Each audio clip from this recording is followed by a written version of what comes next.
Salut tout le monde et bienvenue dans cette nouvelle vidéo boxe anglaise sur Fight Minds. Aujourd'hui, preview exceptionnelle parce qu'on vous parle de deux cartes distinctes. Week-end de boxe incroyable qui nous attend. Quel bonheur. En plus, pour les fans de MMA entre vous, il y a l'UFC 303. Enfin là, il y a de la bagarre dans tous les sens. Il y a de la bagarre partout. Week-end sportif incroyable. Vendredi, finale de top 14. Il doit y avoir l'Euro de foot aussi en ce moment. Week-end de sport, week-end canapé de dingue. Je suis comme d'habitude accompagné de mon compère de toujours, l'analyste en chef Kabir. Salut Kabir, comment ça va? Salut à toi Dylan, salut à tous, j'espère que ça va. Ouais, moi ça va super, comme tu le dis, une grosse semaine et un gros week-end en perspective sur tous les sports, donc on va vraiment être, on va vraiment être bien là ce week-end. Ouais, c'est un gros week-end. Alors gros week-end bagarre parce que nous c'est ce qui nous intéresse sur cette chaîne, hein, mais comme je disais, gros week-end omnisport en vrai. Hein. Il y a vraiment de quoi faire pour tous les goûts ce week-end. Si vous suivez pas le rugby, c'est le moment de suivre parce que c'est littéralement le match de l'année avec les deux équipes qui envoient le plus de jeux, donc ça se regarde. Et c'est exactement pareil pour la boxe. Si vous suivez pas la boxe et que ça vous titille depuis quelque temps, je pense que Estrada contre Bam, c'est quand même le combat qui vous décevra pas quoi qu'il arrive, peu importe à quel point vous vous y connaissez en boxe. On va commencer nous avant par le retour, enfin le retour. Il boxe plutôt régulièrement en ce moment, mais à chaque fois c'est un petit événement. On va parler du retour de Teofimo Lopez, qui est en train de devenir une légende, hein, petit à petit, l'air de rien. Malgré c'est que son 22e combat professionnel, mais il est en train de tout casser sur son passage. Il a détrôné l'immense Lomachenko, hein, à l'époque où Loma paraissait indétrônable. Mm. Ça a aidé à pas mal créer sa légende à Lopez. Carrière amateur évidemment extraordinaire. Petit échec au JO où il perd contre Sofiane Oumia, notre Sofiane Oumia national, qui a battu Teofimo Lopez au JO. Donc ça se retient pour quand Sofiane se mettra à fond dans sa carrière amateur. Et Teofimo Lopez affronte Claggett, donc le Canadien. Donc ce 29 dans la nuit de samedi à dimanche. C'est vers 5 heures du matin, quelque chose comme ça, hein, 5-6 heures du matin, les ring walks que vous commencez à connaître. Pour les main events, ce sera à Miami. Alors, ce combat met en jeu la ceinture WBO junior welterweight, donc super lightweight. Voilà, on vous a fait la tier list des catégories, vous avez dû comprendre que c'était le bordel. Et la ceinture The Ring de la catégorie aussi. Et la ceinture The Ring, la vidéo arrive début août pour vous expliquer toutes les ceintures, mais la ceinture The Ring, elle est beaucoup plus importante que ce que vous croyez, à mon avis, vu de loin, parce que vous en entendez moins parler dans les grands médias, sauf que la ceinture The Ring, c'est quand même la ceinture qui désigne le champion linéaire et le champion le plus crédible de la catégorie, on va dire ça comme ça, sur un panel d'experts indépendants. Donc, Teofimo Lopez qui continue après être monté, donc il était en léger. Ouais. Il a battu Loma, il a unifié les titres en léger, il a perdu contre Kambosos à l'époque. Heini a récupéré les titres, ensuite Heini est monté, les titres ont explosé, vous connaissez maintenant Gervonta, Shakur, Loma et Berinchik ont récupéré les 4 ceintures. Heini, lui, est champion WBC, là il a rendu vacante sa ceinture WBC de Hier, ouais. super lightweight hier, devenant ainsi champion in recess. Comprendre que si jamais il veut revenir, enfin quand il reviendra de son congé sabbatique, on va appeler ça comme ça, quand il reviendra de son break, on lui rendra sa ceinture WBC. C'est un peu l'idée dans le principe. Et Lopez, donc, essaye de se faire sa place dans cette nouvelle catégorie des super légers, avec donc le méga fight de la catégorie qui est quand même Teofimo Lopez contre Devin Haney. Donc, Ouais. sur ce chemin-là, il affronte donc le Canadien Claggett, qu'on connaît un peu moins. Qu'est-ce qu'on en pense de ce combat, Kabir, et Lopez, surtout pour les gens qui connaissent que de nom et qui connaissent pas le boxeur? Qu'est-ce que c'est, qui c'est Teofimo Lopez Ouais. d'un point de vue purement technique? Ouais, effectivement, Teofimo Lopez, c'est un nom qui est plutôt connu à la fois chez les amateurs, mais aussi chez les initiés et les néophytes, tout simplement parce que c'est un combattant qui est un showman. C'est son deuxième combat de l'année. Il a eu une belle victoire contre Jamaine Ortiz. Sur le papier, cette défense de titre, c'est pas censé être une grosse opposition parce que Steve Claggett, c'est un combattant qui, malgré un style qui est assez convaincant et une beaucoup plus grosse expérience que son adversaire, il n'a pas eu autant d'adversité que Teofimo Lopez. Il n'a pas combattu beaucoup pour des titres. Son plus gros fait d'armes, c'est d'avoir battu Alberto Machado, qui était l'ancien champion WBA des super légers. Mais pareil, il a combattu pas forcément dans son meilleur état de forme. Entre-temps, il fait beaucoup de combats dans des hôtels, des casinos. C'est un combattant un peu de gala finalement. Et à titre d'exemple, son dernier combat, il a littéralement boxé un vendeur de frites. C'est son surnom à son précédent adversaire. Donc bon, il a boxé. Voilà, il boxe pas forcément des combattants qui sont sur la course pour le titre. En revanche, ça reste du sérieux parce qu'il est quand même classé. Il est top 8 à la WBO, donc la ceinture qui est en jeu. Tout à fait. Et il y a aussi toutes les inconnues liées au combat. Donc on sait que même si Teofimo, c'est un combattant qui est assez constant, qui fait souvent des excellents combats. On l'a vu contre Kambosos, il était dans sa pire soirée face à un Kambosos qui était exceptionnel et il est passé complètement à côté. Il a perdu son titre. Donc c'est sur le papier, on devrait se dire que Teofimo, de par son style, parce que voilà, pour rentrer un peu dans le détail de son style, c'est un combattant qui a un très bon coup d'œil, qui a un contreur un peu né et qui est pas forcément orthodoxe dans le sens où il va pas prendre des approches en termes d'angle et de remise qui sont académiques. Il sort des contres en combinaison, en cassant les angles de manière un peu étrange entre guillemets, mais il arrive grâce à sa rapidité et à sa puissance, finir les combats par moments, souvent sur la fin, sur des contres assez opportunistes. Donc il est explosif, il est rapide, il a une bonne gestion du combat et globalement une bonne gestion du ring. Donc, comme encore une fois, sur le papier, il a priori pas de grandes difficultés face à un combattant comme Claggett et c'est surtout la suite qu'on attend pour lui. C'est pour ça qu'on s'éternise pas forcément sur cette opposition et qu'on va plus faire le focus sur le combat, l'autre gros combat de ce week-end. Ouais. Mais voilà, en gros, pour faire simple, les clés du combat pour Lopez, ça va être de compter sur son explosivité, son jeu de contre et sa rapidité. Claggett, lui, va devoir beaucoup miser sur la défense, mettre la pression comme il sait faire, travailler au corps notamment, c'est ce qui lui a donné la victoire face à Machado. Mais en revanche, ça va être compliqué pour lui en tout cas d'arracher une grosse victoire face à un Lopez qui est vraiment en grande pompe. Hein. C'est sa deuxième défense de l'année, donc je regardais là son enchaînement. C'est vrai qu'il a fait Nakatani, Comi, Lomachenko, Kambosos, Kampa, Martin, Taylor, Ortiz, Claggett. Ouais, il est sur une dynamique qui est quand même, d'un point de vue adversité, etc. C'est quand même très très très sérieux ce qui se passe là depuis quelques temps pour Théo, qui est encore une fois qu'à son 22e combat pro. Après, il a un palmarès amateur de tueur aussi. Hein. Oui, il a beaucoup de combats en amateur aussi. Il a bien saigné les différents les Golden Gloves, etc. Non, c'était un immense boxeur amateur.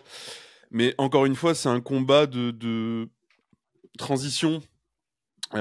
Pour vraiment rester actif, pour continuer à défendre sa ceinture. Effectivement, c'est son deuxième combat en 4 mois, ce qui est énorme pour un champion. Ouais.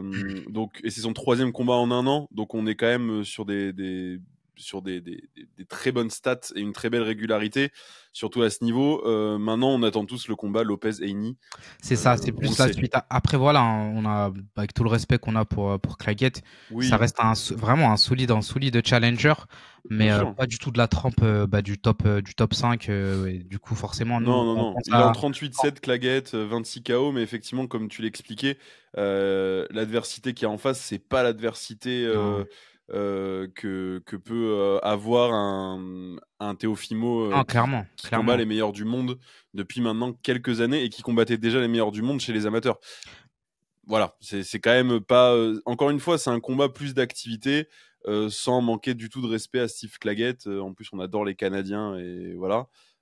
Mais bon, ça va être un combat très compliqué pour Claggett. Je pense que Théo va essayer d'envoyer un message assez fort. C'est ça, en fait. Tout l'intérêt de ce combat pour Théo, ça va être de mettre un gros coup de poing sur la table et de montrer. Ça va être un combat highlights en fait, en principe. Oui, c'est lui le patron de la KT en fait. Déjà, c'est un combattant qui fait le show.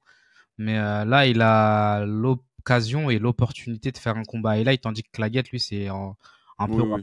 on va pas faire du dramatiser le combat, mais c'est un peu le combat d'une vie parce que on le rappelle, hein, il a 35 ans, Mm, il est plus sur la fin que sur le début, malgré son expérience, et le fait qu'il soit classé WBO, c'est pas forcément le combattant auquel on pense en premier non, lorsqu'on pense à un prétendant pour le titre dans cette non, non. catégorie-là. Donc, voilà, Ouais, puis lui, ça va être un money fight pour lui et tout. Non, c'est très exactement. bien pour Claguette qui va tout donner. Mais on sait que Théo, c'est normalement un cran au-dessus. Ouais. Normalement. Ah ouais, Donc on va passer pas à la trop se mouiller, deuxième. ouais. Oui, Pour pas vas-y, trop se pardon. mouiller en termes de pronos, moi Ah oui, pardon, oui, il faut pas se Ouais, mouiller. je verrais Théo Ouais, KO et ouais, sixième ou septième. Mais ouais, Théo KO8, j'allais dire, tu vois. ouais, moi je suis en Bon, phase. Je suis en phase. pas trop de. On va passer à l'autre carte. Donc, alors, c'est une très belle carte qui sera en direct de Phoenix en Arizona. Donc, pareil, mêmes horaires à peu près. On va commencer par le co-main event. Ouais. Sonny Edwards contre Curiel. Très beau co-main. Pareil, si vous avez l'occasion de vous connecter à cette heure-ci ou de regarder en replay un peu plus tard, Mm. prenez à partir du co-main parce qu'on a un très beau combat. D'ailleurs, c'est sur Euh, DAZN, donc c'est sur allez sur le DAZN. lien en bas si vous voulez avoir. C'est sur DAZN et c'est pas en pay-per-view. Ouais, ouais, donc c'est cool. Il y a le lien affilié, ça donne de la force et puis ça vous permet de voir des super combats. Et vraiment, c'est un des Enfin, je combats crois que c'est pas en les plus pay-per-view. attendus de l'année, hein. Donc Ah, ça. je pense que oui, oui. C'est une vraiment très belle soirée de boxe. Je vérifie avant de. Donc c'est sur DAZN, effectivement, c'est pas en pay-per-view, les liens sont dans la description, les liens affiliés si jamais vous voulez vous inscrire, ça aide la chaîne et vous avez un mois de combat assez dingue sur DAZN. Edwards Curiel donc en co-main, Edwards qui n'a qu'une défaite, donc un palmarès de 20 victoires, une défaite, sa seule Contre défaite qui? c'est contre le légendaire Bam Rodriguez, le C'est déjà ça. légendaire Bam Rodriguez qui combat donc en main event. Premier down de sa carrière, premier KO de sa carrière. Enfin, Edwards avait. En fait, c'était un combat. Je dirais pas que c'était un 50-50, mais pas loin quand le combat Si, avait quand été même, hein, annoncé. je suis en phase avec toi. Sur Ouais, le papier, les deux, ils avaient totalement leur chance et ouais. c'était. Il y a des gens qui voyaient pas mal Edwards être peut-être trop dur au mal, etc. pour Rodriguez, peut-être un sacré step-up et vice versa. Et en fait, Rodriguez avait fait un combat. Parfait. Quelle masterclass, Ouais, vraiment. c'était parfait. Mais c'était un très très beau combat. Et au-delà de ça, effectivement, c'est vrai que Edwards, maintenant, ils l'ont un peu vite nexté, mais je pense qu'une revanche, déjà, ça pourrait être super intéressant. Et je Mm, pense que justement, le fait qu'ils le mettent sur la même carte, c'est aussi pour mettre un peu la lumière sur ce combattant, se dire que, attendez, mm, mm. ce gars-là qui a perdu contre celui que vous allez voir après, s'il arrive à faire le job face à un Curiel qui est un combattant assez expérimenté, Ah oui, oui, oui. assez solide et qui a quand même lui aussi eu des belles oppositions, hein. Il avait chopé la ceinture enfin justement des poids mouches en Mouche, ouais. IBF, mais il a perdu direct après à la revanche. Mais du coup, voilà, c'est un combattant aussi très solide. Ouais. Déjà, je pense qu'en termes de show, on va être régalé, mais même en termes de message pour la catégorie et pour la potentielle suite, ça peut être pas mal aussi. Je Oui. pense, pour faire simple, qu'en gros, Edwards, il prendra le perdant de du combat du main event. Ça me paraît pas délirant en tout cas. Non, moi non plus. Moi non plus, ça me paraît pas délirant. J'étais en train de me dire, c'est vrai que Adrian Curiel, qui a quand même, enfin, qui a une carrière très honnête aussi, hein, va servir de rebond dans le principe, dans l'idée des promoteurs là, de Exactement. rebond pour Sonny Edwards effectivement. Quand tu regardes un peu Edwards, il est encore classé deuxième des mouches sur le classement The Ring. Mm. Il est classé 9e WBA, 3e WBC, 4e IBF. Il n'est pas classé à la WBO, c'est tout. Mais il est encore, Ah, il est dans c'est la encore course. considéré comme le top 2-3 de la catégorie, en fait. Donc, comme quoi, perdre contre Rodriguez, c'est pas non plus. Voilà. Non, non, totalement, Ça je te suis d'accord avec disqualifie pas, et comme tu disais, ça l'a un peu nexté parce qu'on attendait aussi Rodriguez contre Estrada. Et donc, ça a un peu mis de côté, malgré nous, Sonny Edwards, qui pourtant est encore un vrai prétendant à toi. la Ah, mais ceinture. c'est sûr, il a Un vrai totalement. challenger. Et c'est assez symptomatique de ce qui se passe en général dans la boxe. On Oui, tient oui. tellement au zéro que La culture de voilà, l'instant. que forcément, quand il y en a un qui perd, malgré le fait qu'il déjà les gens s'attachent au palmarès, malheureusement, ils regardent pas, ils regardent et ne revoient pas forcément les combats. Ça, c'est vrai. Donc ils se disent bon bah il a perdu, donc forcément, alors que parfois il a perdu, ça peut être parfois litigieux. C'était pas le cas, hein. Non, non, non. Non, Mais et puis en il peut y avoir gros, juste des combats serrés où tu peux perdre contre un mec qui est juste exactement, qui un était plus fort ce extraterrestre. soir-là et une Voilà, hein. revanche, ça t'assure rien. Donc voilà, typiquement pour moi, Sonny Edwards, c'est ce genre de combattant-là. C'est un combattant qui est encore sur la course. dans la Oui. course, pardon. Et le fait qu'on le mette dans cette carte-là, c'est aussi un message. Oui, et qui a que Dire, 28 ans, donc il a encore du temps pour rebondir. Là, il va entrer dans son prime physique, 28, 29, 30 à peu près. Donc, moi, là, je vais me mouiller, je dirais Edwards à la décision. Oui, pareil, Edouard Zalison, parce que aussi, c'est pas un combattant qui met beaucoup de KO. Il Ah fait mal, non, hein, il fait mal, il mais a c'est pas un 4 KO en combattant. carrière, ouais. Ouais. Après, c'était sur les derniers. Plus ça avance, plus non, Oui, mais il en a mais mis. c'est vrai que c'est pas un puncher, contrairement aux deux personnages dont on va parler maintenant tout de suite. Transition toute faite. Donc le main event, un combat qui est vraiment très très attendu. Euh, Vous n'en avez peut-être jamais entendu parler de ces deux-là. C'est fort probable parce que c'est des catégories légères. On est chez les mouches. Ouais. Donc vous avez peut-être jamais entendu parler de ces deux gars. Sauf que croyez-moi, c'est un bonbon pour les amateurs de boxe. Dans une année où effectivement la boxe revient très très fort et qu'on a enfin les combats de rêve qui se font vraiment, malheureusement c'est pas le combat de l'année sur le papier. On l'aurait fait l'année dernière, ce combat, ça aurait peut-être été le combat de l'année. Ouais. Voilà, et ça peut malgré tout être le combat de l'année dans le déroulé. Ah Dans oui. une année, en fait, ça fait partie du top 5 des plus beaux combats de l'année sur le papier, dans une Ouais. année où on a quand même eu des combats extraordinaires et on va avoir encore des combats extraordinaires. C'est donc Bam Rodriguez contre Juan Francisco El Gallo Estrada. Quel combat, la jeunesse contre l'expérience, le légendaire Estrada, hein, parce que Estrada il a 34 ans, 47 combats professionnels, il a disputé son 48e combat, C'est 44 ouf. victoires, 3 défaites, 28 KO, ancien champion du monde, actuel champion du monde des super flyweight. Donc c'est lui qui défend sa ceinture, hein. C'est Bam qui monte d'une catégorie pour aller lui prendre sa ceinture dans la catégorie supérieure des super mouches. Rodriguez, lui, qui a Bam Rodriguez qui n'a que 24 ans, donc là on est vraiment dans la jeunesse. Ce sera son 20e combat en professionnel, 19 pour l'instant 19 combats, 19 victoires, 12 KO.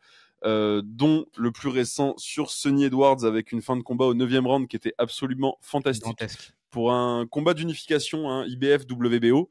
Donc il est quand même double champion dans la catégorie d'en dessous, chez les mouches. Là il monte pour aller chercher le titre WBC des super mouches qui est donc détenu par Juan Francisco El Gallo Estrada, le coq. Alors, combat de fou, ça c'est, Ouais. je vous le dis, avant même de rentrer dans l'analyse technique pure, combat de fou, combat qui pour moi n'ira pas à la décision, mais ça on va se mouiller plus tard. Deux immenses boxeurs, deux techniciens extraordinaires, deux bagarreurs hors normes. Catégorie légère, donc ça va très très vite. Ça va vraiment vite à ces poids-là. Qu'est-ce qu'on en pense, Kabir, de ce combat? Bah, tu l'as dit, hein, tu l'as bien défini, c'est un choc, un vrai choc qui est attendu, en tout cas par les fans de boxe. Et nous, l'objectif, c'est à la fois de vous donner les clés du combat pour chacun des combattants, mais aussi pour ceux qui les connaissent pas forcément, de découvrir et de comprendre un peu leur style. Donc, on va commencer par Rodriguez. Rodriguez, c'est un combattant gaucher. Donc, on a déjà parlé des spécificités des combattants gauchers. Et lui, il est ultra mobile, avec une super intelligence de combat. Et un truc que j'aime bien, et on en avait parlé dans une précédente vidéo, on se disait, t'as des combattants qui sont tellement forts que même quand ils boxent contre le haut du panier, ça a l'air facile. Ben, Rodriguez, Ouais, c'est un peu ça. Il a un peu cette aura de talent, enfin de talent, de jeune talentueux et qui donne l'impression que les combats sont faciles. Pourquoi? Parce qu'en fait, il a une maîtrise à l'extrême de la boxe académique, notamment sur la défense. Pour ceux qui pratiquent la boxe et même pour ceux qui pratiquent pas, il y a des principes défensifs de base. En gros, si on est mobile, en général, on peut pas avoir les mains hautes. Si on a les mains hautes, en général, on peut pas être mobile. Et en fait, parce que tout simplement, quand on a les mains très hautes, vu qu'on est un peu plus en contraction, on protège un maximum de zones de manière passive, mais on est un peu moins mobile sur les mouvements. Et lorsqu'on a les mains un peu plus détendues, qu'on essaye d'être un peu plus mobile sur la hanche et la tête, ben forcément, les mains se baladent un peu, on expose le corps, on expose la tête. Eh ben, Vous voyez Rodriguez, avec Tyson Fury, par exemple, pour donner un Ex- exemple qui parle un peu à tout le monde, il a souvent les mains basses. Et Tyson exactement. Fury, il bouge beaucoup. Et pour ceux qui ont lu des mangas, Ashita no Joe, évidemment, parle quasiment que de ça. Exactement, tu vois.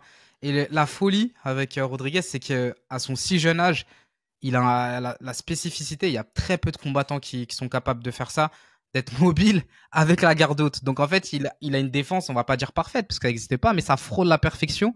Il se fait très peu toucher dans les combats et en fait, il est capable de bouger ultra rapidement avec les mains hautes. Ça veut dire que même quand il est en mouvement, si tu parviens à le toucher, en fait, ça passera dans la garde. Donc Oui, voilà. au-delà de ça, son intelligence de combat fait qu'il arrive à couper le ring du fait qu'il soit gaucher, donc qu'on soit dans une configuration un peu différente des combattants, enfin des oppositions entre droitier et gaucher. On est dans ce qu'on appelle une open stance. Et donc, en fait, il arrive à trouver les angles pour pouvoir attaquer et donner du volume et travailler au corps et à la tête. Donc, c'est vraiment incroyable. Donc, sa défense, moi, c'est un régal de le voir boxer et de le voir ne pas se faire toucher parce qu'il a vraiment compris justement l'essence de la boxe qui est toucher sans se faire toucher. Et en plus, quand il touche, il fait mal, on le voit. Il a mis quand même pas mal de KO sur sa carrière. Il en a 12 sur 19. Ouais, chez des mouches, c'est énorme. Hein, parce Chez les que mouches, faut c'est un mettre à assez gros taux, relativiser tu vois. avec le Donc, poids, effectivement. Ouais. voilà, techniquement, c'est un combattant qu'on aime beaucoup voir parce que il est explosif, il a une excellente défense et au-delà de ça, quand il attaque, c'est super dangereux. De l'autre côté, on a un Estrada qui est voilà un boxeur mexicain un peu comme on connaît, ultra dur, il est capable d'avancer, il fait des dégâts, mais je trouve que c'est un peu la V2 des boxeurs mexicains qu'on avait dans les années 80-90 parce qu'il est capable aussi d'adapter sa garde. Lui, il a pas forcément une garde ultra académique très haute, il peut avoir la garde haute, mais il peut aussi varier en ayant une garde un peu à la Philly. Des fois, il a même la garde un peu croisée, donc il a les mains qui font une sorte de croix en opposé pour protéger son visage de l'autre côté. Et tout ça, c'est justement pour trouver des opportunités en contre. Donc c'est un contreur, mais qui est capable aussi d'avancer et qui a un vrai rouleau compresseur.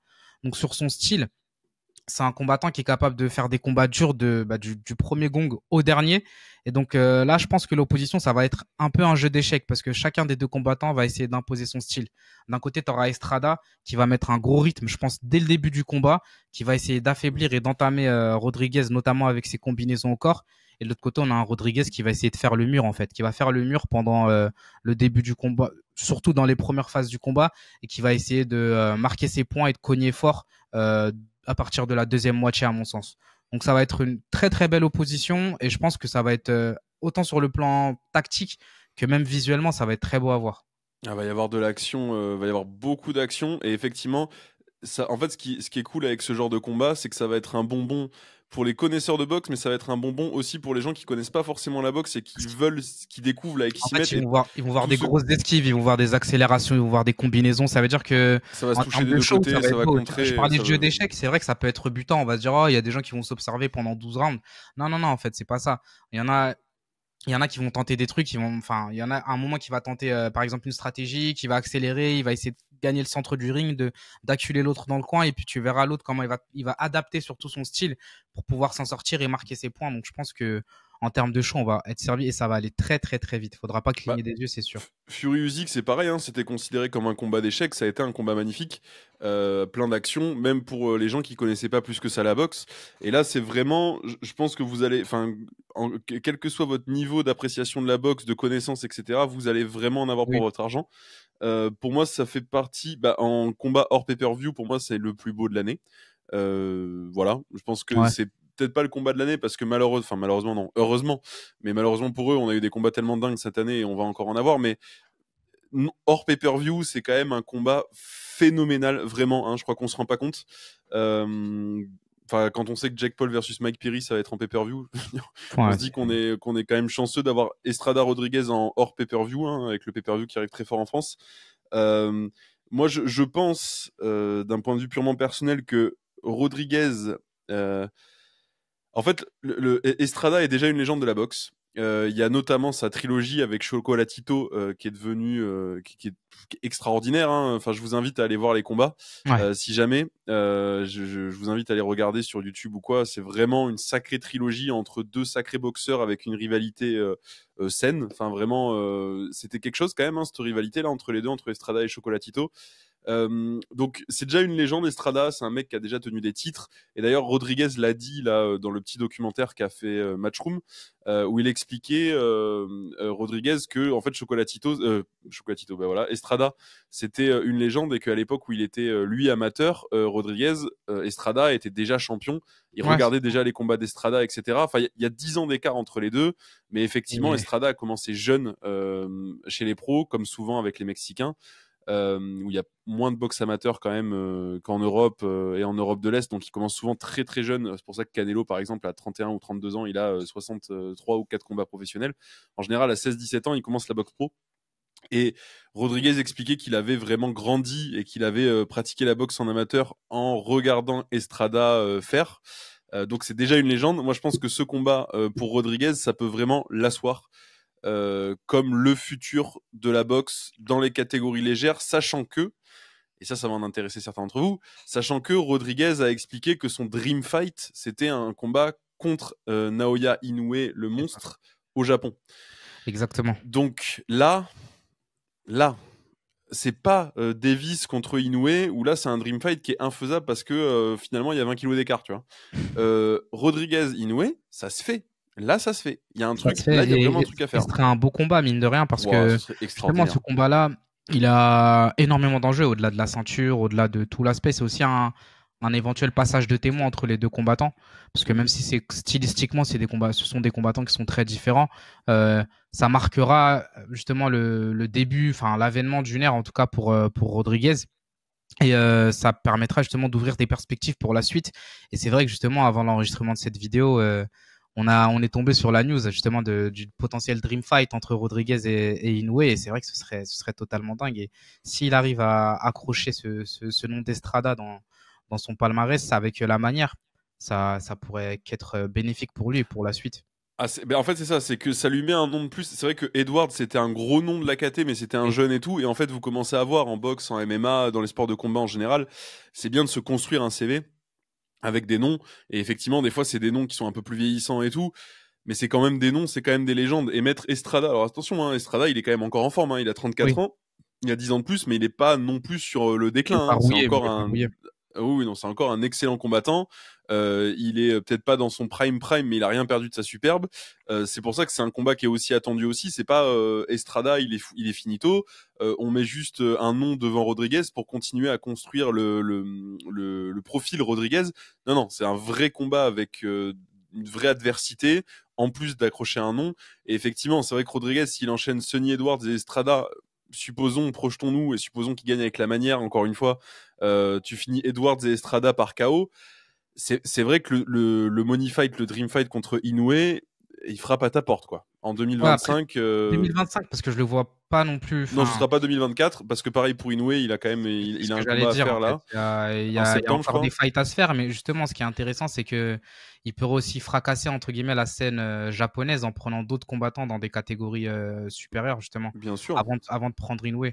Je sais pas, après, il y a Nakatani, il y a justement, je sais pas, vu qu'il va monter, il peut même prendre le petit frère Inoue, Takuma. Enfin, il y a plein de scénarios qui peuvent se faire et je sais pas si. De toute façon, la domination, elle est chez les Japonais dans ces catégories-là. Donc, si tu veux prendre une ceinture, t'es obligé de boxer un Japonais. Voilà. Ouais, c'est ça, en fait. Avant de prendre Naoya, je pense qu'il devra prendre forcément un autre Japonais. Justement, sur sa route, il y a de la catégorie des super mouches jusqu'à la catégorie Inoue, donc la catégorie super bantam. Il y aura du chemin quand même. Oui, il y a du chemin, effectivement. Mais c'est pas un fight impossible parce qu'on sait que Rodriguez, en plus, il cut quand même pour être en fly et en super fly. On sait qu'il a un peu de marge. Il est pas au bout non plus de sa progression physique. Pareil, il a que 24 ans. Donc, on a encore. Il y a la maturité musculaire qui va arriver, ouais, t'as raison. Exactement. Donc, on sait que 2025-2026, il peut largement être compétitif dans des coques, super coques. Voir si Inoue monte d'ici là, s'il redescend, parce qu'Inoue, c'est pareil, il a pas énormément de marge pour monter, il en a un peu plus pour descendre, entre guillemets. Il peut descendre peut-être d'une KT, mais monter, c'est plus compliqué. Il y a quelque chose à faire, effectivement. Maintenant, il faut que Rodriguez passe le test Estrada, qui est un immense test. Hein. Encore une fois, là, on projette sur le après. Par contre, on n'est vraiment pas à l'abri samedi que ce soit Estrada qui reparte avec le bras levé. Hein. Totalement, exactement. Et ce serait même pas délirant, en fait. Ce serait pas délirant et ça retirera en rien le niveau et le prestige de Rodriguez. C'est juste qu'il sera tombé sur un os. Et comme on le disait, il a la tête dure, il a les mains dures aussi. On en a pas assez parlé, mais oui. En fait, ses mains, enfin, il est très précis, mais mine de rien, il est assez puissant aussi. Donc, oui, ça frappe fort. Hein. Ça frappe fort et justement, ce qui est dingue, c'est qu'il c'est pas le genre de combattant qui boxe sur un coup assez fort. En fait, il va faire des combinaisons. Il va trouver la bonne opportunité pour taper pile dans les zones rouges et endormir l'adversaire, donc que ce soit à la tête ou au corps. C'est pour ça les deux combines, c'est pour ça que vous allez avoir un beau combat parce que c'est deux punchers qui combinent, qui sont vifs, qui sont rapides, qui sont intelligents. En fait, c'est deux boxeurs extrêmement complets et c'est vraiment, je trouve, la quintessence de ce qu'on a dans les petites catégories. Justement, si vous avez déjà regardé des combats d'Inoue et que vous voyez du coup comment ça se passe un peu dans les catégories légères, c'est quand même beaucoup plus rapide, beaucoup plus technique en général que chez les lourds, enfin chez les catégories plus lourdes, on va dire ça comme ça. Et donc c'est vrai que ça crée des moments de boxe assez impressionnants. Et là, on a deux champions de ça en fait. On a on est sur la quintessence de ce qui se fait de mieux dans les catégories légères d'un côté comme de l'autre. Donc effectivement, on projette un peu parce que c'est vraiment un dream fight Rodriguez-Inoue, c'est un dream fight qui est faisable. Moi, je maintiens ça parce que je sais que Gervonta contre Inoue, ça fait rêver les gens. C'est pas faisable. Rodriguez contre Inoue, c'est faisable. Et ça, c'est pour ça que moi, au fond de moi, j'espère que Rodriguez va gagner ce combat. Parce que j'espère le voir contre Inoue en 2025-2026. Et c'est ce qu'on se disait avec Herbiné. De toute façon, si le combat Rodriguez contre Inoue se fait au Japon, on prend des billets pour le Japon et on vous couvre ça depuis le Japon parce que là, l'événement est fou. Moi, ce serait le kiff et ce sera un énorme combat. Et là, comme on vous disait, hein. là, c'est un choc et c'est l'un des plus gros combats de l'année hors pay-per-view. Ouais. A priori, le combat Inoue Rodriguez au Tokyo Dome, un truc, ce serait là. Ça va être la folie. Mais pareil, en termes de petites catégories, c'est difficile de faire mieux aujourd'hui, je pense. Enfin, petite catégorie si on estime en dessous des lightweight, on va dire ça comme ça. Okay, parce qu'après, à partir des lightweight, t'as des énormes stars aussi. Ce que j'allais dire, en fait, après, en gros, dans le visier, le pôle Japon, Sudam, ouais, ou Amérique centrale. Voilà, ces petites catégories-là, parce qu'après, effectivement, si on part chez les lightweight, bien sûr que Davis Lomachenko, Davis Shakur, etc., c'est peut-être encore plus gros. Mais encore une fois, c'est peut-être encore plus gros chez nous, c'est peut-être encore plus gros en Occident.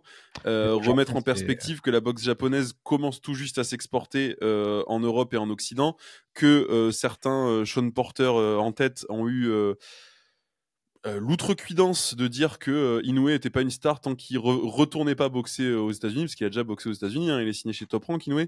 Il disait qu'il serait pas une immense star tant qu'il reviendrait pas en Angleterre ou aux États-Unis, etc. Oui, bien sûr. Ouais. Il remplit le Tokyo Dome en 10 minutes. C'est ça, le truc. C'est ça que les gens. Il est sur tous les panneaux publicitaires dans la rue. Il est à Shinjuku et compagnie. Laissez-le faire son truc dans son coin. C'est une méga gigastar au Japon. C'est une des plus grandes stars du pays. D'Asie aussi. Là, il commence à arriver en Occident. C'est très dur de s'exporter. Mais il s'est porté aussi. Moi, j'aimerais bien faire un sujet d'ailleurs un jour là-dessus, mais c'est aussi porté par effectivement la culture japonaise, les mangas, etc. Nous, typiquement, la France, on est les deuxièmes lecteurs de mangas dans le monde, juste après le Japon. Donc, il y a quand même Ashita Nojo, Hippo. On a des mangas de boxe qui sont cultissimes. Bon, Ashita Nojo, c'est fini depuis un moment maintenant parce que c'était les années 60-70. Mais Hippo, par exemple, qui existe depuis les années 80 et qui est en parution depuis les années 80.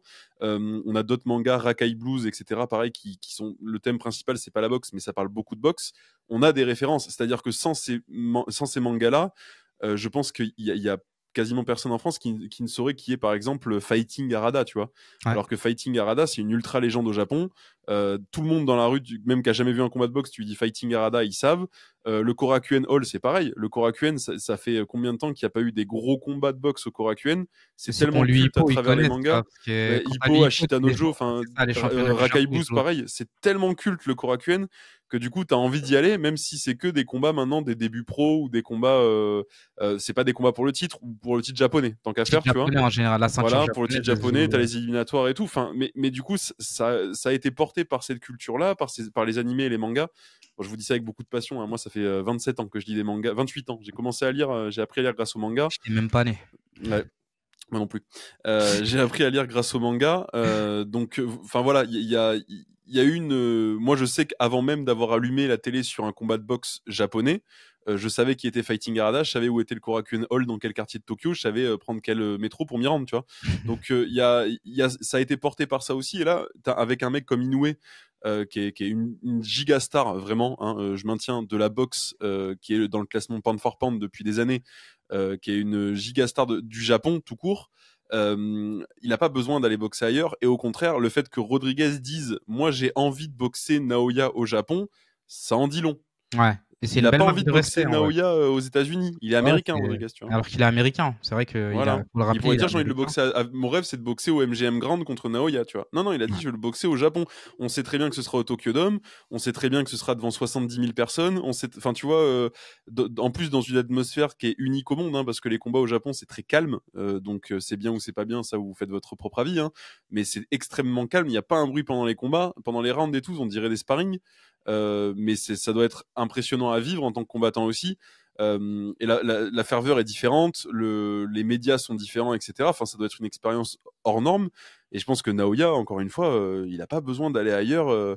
Et la preuve, ils refusent les contrats en Arabie Saoudite. Ouais, Alors qu'ils c'est doivent ça. lui proposer des chèques hors normes, hein, les Saoudiens. Et qui, Et et ils les qui prennent, refusent. entre guillemets, pas le risque, mais qu'en tout cas, ils se mouillent en prenant Naoya, parce qu'en général, ils privilégient les plus grosses catégories, comme tu disais. Oui, Quand on voilà. parle de grosses catégories, on parle les lourds en tête de file, bien sûr, mais même des catégories un peu. Des moyens, en gros, des Ouais, moyens lourds, exactement. quoi. Mais ouais, non, c'est sûr, c'est dommage. C'est dommage pour lui, mais en même temps, d'un autre côté, je comprends son choix. Et dans tous les cas, tous les combattants qu'il prend, c'est des combattants, il a de l'opposition. Et malgré le fait qu'il ait de l'opposition, il les éteint tous, c'est incroyable. Mais Non, c'est pour ça. ça, Naoya, c'est ça très fera fort. l'objet d'une autre vidéo. Oui, Faudra voilà. inviter notre pote Herbinet pour Oui, on pouvoir va faire en une parler. vidéo avec Herbie, promis. Mais c'est vrai que voilà, bon, enfin c'était juste pour digresser un petit peu. Mais déjà, avant tout ce laïus de fans de manga, de boxe et du Japon que je viens de vous faire, on a quand même Estrada Rodriguez samedi, dans la nuit de samedi à dimanche. Donc, on peut. Alors, je crois que c'est plutôt, si je dis pas de bêtises, justement pour pas empiéter sur l'UFC et sur Théo. Du coup, Ouais, ça commence, je crois, vers 3h30 du matin, si je dis pas de bêtises. ok, j'ai pas les horaires en tête, mais en tout cas, c'est cool si, Ah non, non, les non, événements se 6h. mangent pas dessus, ce serait un peu. Non, c'est peut-être vers 6h en fait. C'est peut-être l'inverse, peut-être Théo qui est plus tôt. D'accord. Enfin, ouais, ça va peut-être être en même temps, malheureusement, que le main Ok. event de l'UFC. Dommage. Mm. Je pense que ça va être du 6h aussi. Si vous pouvez le regarder en replay ou le regarder en direct et regarder l'UFC en replay, enfin, vraiment, pour moi, c'est Ou double un écran comme ça. combat pas loupé. Ouais, ou les deux double écran avec les yeux de Ouais. caméléon là.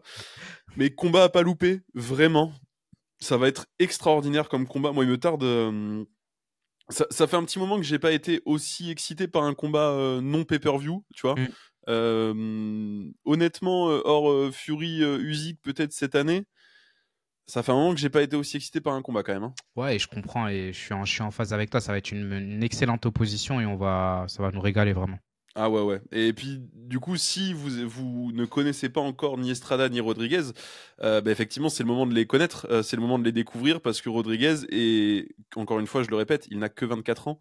Il est voué à une immense carrière. Donc, vous voyez, enfin, les call-outs de Inoue, etc. Il est vraiment voué à une immense carrière. Donc, on prie pour qu'il sorte vainqueur de ce combat dans ce sens-là. Après, que le meilleur gagne, évidemment, hein. Oui, On n'a pas d'oseille en jeu, donc que le meilleur gagne. Mais bon, on espère que Rodriguez va gagner pour asseoir sa domination sur ces catégories-là, à savoir les mouches et les super mouches, et dire bon bah c'est moi le la boss de suite. fin. Mm. J'ai que 24 ans, je vais continuer à prendre en maturité, je monte, je vais chercher les boss des catégories d'au-dessus, des Ouais. coqs et des super coqs. Et a J'ai priori, beaucoup direction d'espoir, moi. Japon, hein, dans tous les cas. S'il veut monter, ce sera là-bas qu'il faudra Oui, qu'il oui, il monte. va passer par la case Japon, il le sait. Et c'est pour ça le call-out de Inoue, il est intelligent. Parce qu'en plus, Mm. ça montre que t'as pas peur d'Inoue, ça montre que. En plus, tu le call-out pour faire le combat au Japon, tu dis pas, ouais, mais il devrait venir aux États-Unis. Enfin, Ouais, bien ça sûr, montre que il y a tu du respectes respect aussi, ouais, aussi. bien sûr. Voilà. Et donc, c'est très Mm. bien. De toute façon, c'est deux combattants très respectueux, donc on aura un combat, on aurait un combat et un build-up respectueux, comme on l'a eu là avec Estrada Rodriguez. Oui. C'est la grande classe pour l'instant. Alors, on allait peser les dernières conférences de presse là, demain et jeudi et vendredi.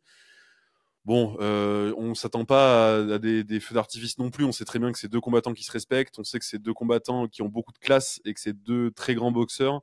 Voilà. Moi, j'ai aucun doute sur le fait que ça va être, ouais, ça va être très classe encore Oui, jusqu'au bout, jusqu'au combat et qu'on va avoir par contre une guerre nucléaire dans le ring.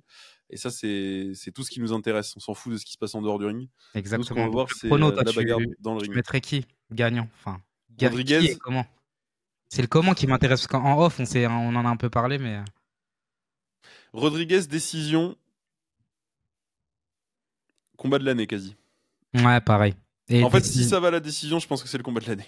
ouais, c'est ça. Et je pense que ça va être, ouais, comme tu as dit, le bon terme, guerre nucléaire. Guerre nucléaire. Et donc, Je pense que ça va être un décision. combat de fou, vraiment. Décision aussi, et même un peu serré, hein. Ça va pas être un Ah non, combat non, qui par va contre, ça va aller. être serré, hein. Ça va pas être unilatéral du tout, je pense. Il y aura des rounds qui Franchement, je te dis, vont. je te dis, je vois bien Rodriguez placer un down à Estrada et gagner 7 rounds à 5, donc avec le point de 7-4, quoi. Tu Ok, vois, ça marche. avec le point en moins pour le down. Je vois bien un truc comme ça, moi. Ok. Ouais. Moi, j'aurais dit, ouais, pareil. Enfin, un Rodriguez 115, 113 ou. Ouais, dans une Ouais, un petite. truc comme ça. À voir, à voir, à voir.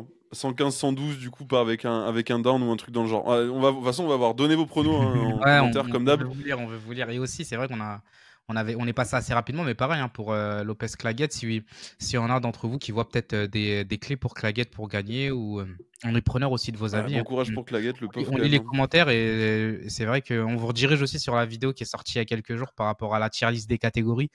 Il y a déjà eu quelques débats sur Twitter, on a pu répondre, mais sur YouTube aussi, on va vous répondre. Ouais. Faut que je me prenne un après-midi pour répondre sur les vidéos parce que là je suis trop à la bourre.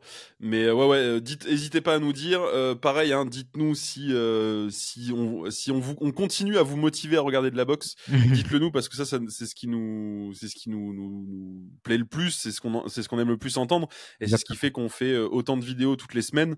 C'est parce que si ça vous donne envie de regarder l'anglaise, et ben nous on est trop heureux. C'était ça notre idée à la base, hein, en rejoignant Fight Minds.